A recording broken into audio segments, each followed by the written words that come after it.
Hello friends, வணக்கம். எம்ஜிஆர் படத்திற்கான ஒரு பாடலுக்கு எம்எஸ்வியிடம் பந்தயம் கட்டி வாலி வெற்றி பெற்றுள்ளாராம். திரைத்துறையில் கவிஞரான தனக்கு வாய்ப்பு கொடுத்து தனக்கு வாழ்வளித்தவர் எம்எஸ் விஸ்வநாதன் என்று கவிஞர் வாலி பல மேடைகளில் கூறியிருக்கும் நிலையில் அவரிடம் பந்தயம் கட்டி வாலி வெற்றி பெற்றது பலரும் அறியாத ஒரு தகவலாக உள்ளது. தமிழ் சினிமாவில் தனது வாழ்நாளின் கடைசி வரை வாலிப கவிஞர் என்று போற்றப்பட்டவர்தான் வாலி. எம்ஜிஆர், சிவாஜி தொடங்கி ரஜினி, கமல், விஜயகாந்த், சூர்யா, சிம்பு வரை 5 தலைமுறை நடிகர்களுக்கு தனது வரிகள் மூலம் பல ஹிட் பாடல்களை கொடுத்த வாலி, கவியரசர் கண்ணதாசன் உச்சத்தில் இருந்த காலகட்டத்தில் அவருக்கு போட்டியாக வந்தவர்தான் வாலி. இருவருக்கும் இடையில் போட்டி இருந்தாலும் தனிப்பட்ட முறையில் நெருங்கிய நண்பர்களாக இருந்துள்ளார்களாம்.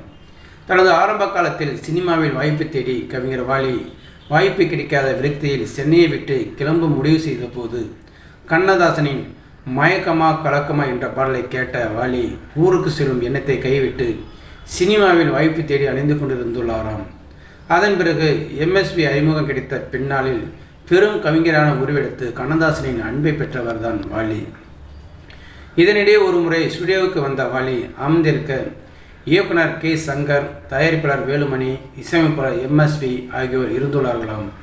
அப்போது எம்எஸ்வி தனது தங்க வாட்சி, மோதிரம், செயின் ஆகியவற்றை கழற்றி ஹார்மோனியத்தில் வைத்துவிட்டு என்னை வியக்க வைக்கும் அளவுக்கு பல்லவி சொன்னால் இந்த 3ம் உனக்கு தான் என்று சொல்ல அருகில் இருந்தவர்கள் ஆச்சரியப்பட்டுள்ளார்களாம். வாலியும் அதனை ஒப்புக்கொண்டுள்ளாராம். இப்போது அனைவரும் வாலி என்ன பல்லவி சொல்லப் போகிறார் என்று எதிர்பார்த்து காத்து கொண்டிருந்த போது வெற்றிலை பாக்கு போட்ட வாலி ஒரு சில நிமிடங்கள் கழித்து ஒரு தாளில் ஒரு பல்லவி எழுதி எம்எஸ்வியை பார்த்து சிரித்து கொண்டே கொடுத்துள்ளாராம். சுற்றி இருப்பவர்கள் என்ன பல்லவி என்று தெரிந்து கொள்ள ஆர்வமாக இருந்த நிலையில் எம்எஸ்வி அந்த பல்லவியை படிக்கிறாராம். படித்து முடித்தவுடன் வாலியை பார்த்து சிரித்து கொண்டே அந்த மோதிரம், செயின், வாட்சி என அனைத்தையும் கொடுத்துள்ளாராம். இதை மகிழ்ச்சியுடன் ஏற்றுக்கொண்ட வாலி, எனக்கு இதெல்லாம் தேவையில்லை அண்ணா, உங்கள் அன்பு ஆதரவும் தான் தேவை என்று கூறியுள்ளாராம். அந்த நேரத்தில் என்ன பல்லவி என்று அனைவருக்கும் யோசித்து கொண்டிருக்க ஒரு அற்புதமான பல்லவி கொடுத்துள்ளாராம் என்று எம்எஸ்வி இயக்குனர் கே. சங்கரிடம் கூறியுள்ளாராம்.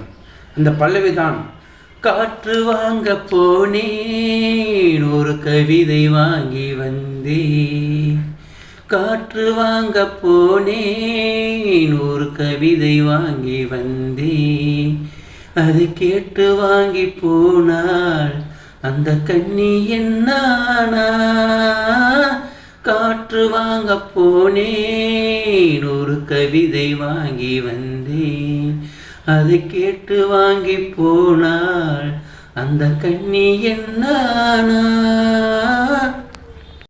என்ற பாடலாகும். இந்த பல்லவியை எல்லோருக்கும் ரசித்திருக்கிறார்களாம். ஜி.என். வேலுமணி தயாரிப்பில் இயக்குனர் கே. சங்கர் இயக்கத்தில் எம்ஜிஆர், சரோஜாதேவி நடிப்பில் வெளியான கலங்கரை விளக்கம் என்ற படத்தில் தான் இந்த பாடல் அமைந்துள்ளது. ஸோ நேரங்களை இந்த வீடியோ பார்த்துருக்க நீங்கள் வீடியோ பிடிச்சிருந்தால் லைக் பண்ணுங்கள், ஷேர் பண்ணுங்கள். வீடியோ பற்றின கருத்துக்களை கமெண்ட் பாக்ஸில் கமெண்ட் பண்ணுங்கள். அப்படியே பக்கத்தில் இருக்கிற பெல் சிம்லையும் கிளிக் பண்ணுங்கள். அப்போ தான் நான் போடுற வீடியோ அடிக்கடி வந்து ரீச் ஆகும். மறக்காமல் சேனலை சப்ஸ்கிரைப் பண்ணுங்கள். தேங்க்யூ, வணக்கம்.